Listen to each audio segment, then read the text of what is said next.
What's up everyone? Welcome to the video. Today we're going to take a look at how to replace the battery in this Toyota Land Cruiser remote key fob.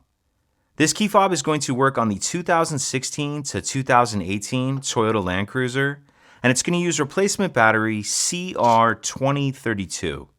I'll put a link in the description box of this video to where you can find these replacement batteries if you're in need. So the first thing I'm going to do is grab my key fob and remove the emergency key that's in the bottom of it. That's done by pressing this button on the side of the fob that my thumb's on, and the emergency key will slide out like that.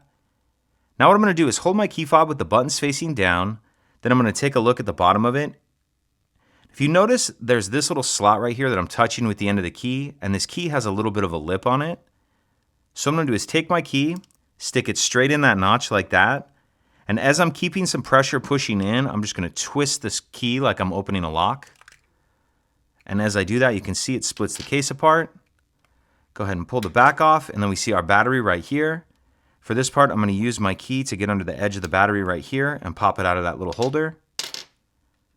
Then I'm going to grab my new replacement battery, and you want to make sure that you're installing that with the plus side up, positive side up. And I'm going to tuck this edge in first like that, and then snap it down into place. Then if your circuit board is moved around at all, make sure it's sitting down in that clear rubber piece.